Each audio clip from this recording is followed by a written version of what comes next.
here at Night at Brand Theaters watching Transformers: The Last Knight. Right off the bat, you have to tell yourself, this is a Michael Bay film.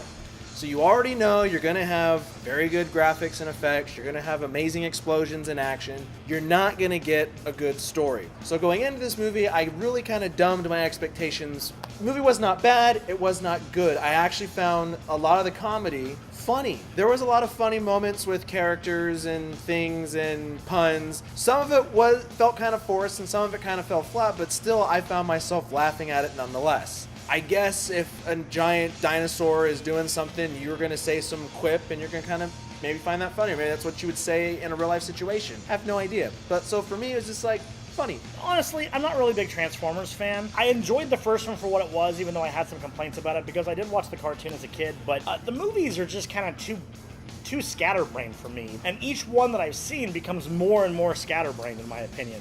This one takes the cake. Going into this, I had an open mind though, because when I watched the trailers, I'm like, each trailer I saw gave me a little more of the story.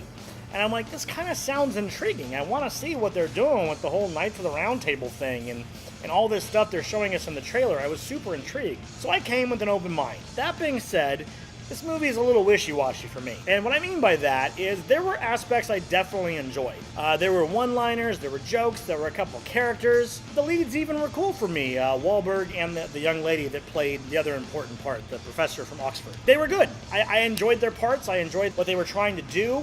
I didn't see the fourth one, so going into this is my first time seeing Mark Wahlberg in the Transformers movie. I was unfamiliar with his backstory, how he came into the franchise. The visual effects in this movie are no surprise spectacular, just like all the other Transformers films, with the exception of the fourth one again, because I didn't see that one, but I'm going to assume it was okay too. It made over $1 billion.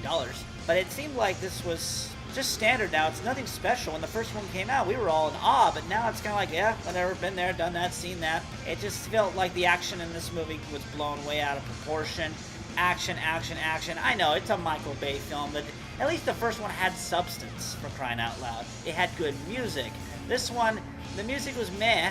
You hear the Transformers theme once or twice. I wish they put more Transformers music into it, because it felt like it had heart and substance if it did. Anthony Hopkins. That dude is like a Swiss Army knife actor. Like, just when you think you've kind of seen all the different things this guy can do, and then he comes into this one for Transformers, and it's kind of like a whole new persona for the Transformers movie. And just the way he does things with his little butler robot. Funny stuff. Love that character. Absolutely amazing. Another thing I like about movies is when they take historical stuff, like historical fiction or just whatever, and they put a twist on it. You think like National Treasure. Me, my colleagues loved the movie just because it was fun taking historical things, putting a twist to it, and you can buy into it. Same with Transformers. When they do the history thing, like, I could buy into that. Sure, no problem. The issue I had, the most blaring issue for me, was how scatterbrained the script was. You almost have to strap in for a ride because they're throwing information at you super quick.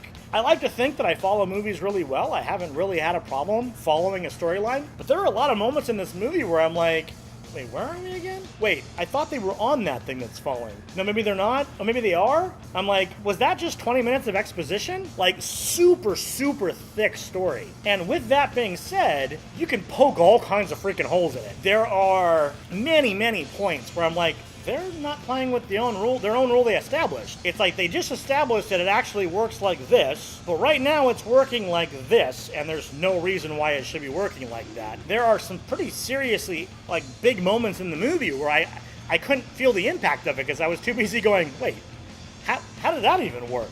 That doesn't make any sense. Why would that happen? Just a moment ago, that doesn't make any sense. Mark Wahlberg's character is not really extremely key to the story. I mean, it is, but it isn't in the long run. I felt he was just in there just to be in there. If this movie gets an Oscar nod for Best Visual Effects, that would be a little surprising because there's nothing in here that I really haven't seen in other Transformers or other science fiction films. You can tell that the explosions are a lot more practical. Again, a Michael Bay style. Awesome job. But the story, the dialogue sucked ass. Except for Anthony Hopkins' character. Don't remember his name, and every line he makes is delivered awesomely. So Anthony Hopkins was a character highlight in this film. Some of the other characters in this film I didn't really care about. I mean, you're seeing them for the first time in this movie, and they're put into a life and death, save the world situation, but I don't know much about them. And there were just a lot of scenes I felt that were, or maybe it's just too hot today and I don't give a The aspect ratio, I get, it's an IMAX deal, but man, Hollywood, you gotta make up your mind. Either you're gonna go full IMAX or just not at all. There'd be parts of the movie where there's amazing action and we've got our IMAX, screen to screen, side to side, and then we do like a quick little close up and got the black bars, and then back up, and then black bars, and then back up. Way distracting. It was like worse than The Dark Knight, The Dark Knight Rises. It's kind of like make your mind up, which is why I'm so happy Infinity War is gonna be full IMAX. Going into a Michael Bay movie, you just have to expect that there's going to be ridiculous action. Things are just going to be exploding out of nowhere. There's a scene where one Decepticon is telling something to another Decepticon, and the one receiving the information is just flamethrowing the whole room for no reason. And I'm like, that was a really expensive effect to literally do nothing. Why is he doing that? Why is that even there? And there were a lot of effects like that where nothing would have been taken away from the scene if you didn't blow something up. It didn't need to be done. Now, granted, I appreciate Michael Bay when you get to the actual action scene and everything is over the top and crazy to look at. That becomes cool, but you don't have to do it all the time. It's just kind of a little much. All in all, movie wasn't great. I did laugh at a lot of things. It did have its action. Without maybe sounding too spoilerish, I felt continuity-wise, there were some continuity issues I had. I can't go into them in detail, but just know with being this the 5th installment, I do think either Michael Bay or the studio just were kind of like, nah, forget that, we're going to do this. Transformers movies, from what I remember and what I'm used to experiencing, is 45 minutes of story with humans, bunch of Transformer action. This one there was Transformer action scattered through this whole movie. I mean, they definitely did not skimp on the Transformer action, and I appreciated that. I mean, you go to a Transformers movie to see Transformers, not the humans. You want to see the Transformers. Plus, the number of Transformers. I mean, they've gotten up to a huge number of Transformers on both sides at this point. I've lost track of names, and I watched the cartoon as a kid, and I don't know who half these people are anymore. It's pretty crazy. Overall, I would say that I spent more time kind of rolling my eyes than I did enjoying myself, but the moments that I enjoyed were really good, and I have to give it credit where credit is due. Some of the dialogue, Anthony Hopkins, his butler, a lot of this stuff was interesting. A lot of this stuff was good. The whole history aspect, which I sadly can't give you details on because I don't want to spoil anything, it felt like it wouldn't really work the way they were explaining it. There was no possible way that could have happened. There's no possible way this could have been done the way they were saying it was done. I suspend disbelief. It's kind of a neat concept in itself. If you want to watch something of entertainingness and some comedy and some stuff blowing up, yeah, they bring back a couple characters from the original one, and Mark Wahlberg's back in it, and here we go. So really, I'd give this movie a 6.5 out of 10. Just, I liked the comedic stuff, the explosions and whatnot. Missed opportunities. There we go. 6.5 because of missed opportunities. I think Michael Bay at this point could have went to the studio, I want to do this, this, and this, and the studio should be like, okay, Age of Extinction, man, it's $1 billion. Do what you want, man.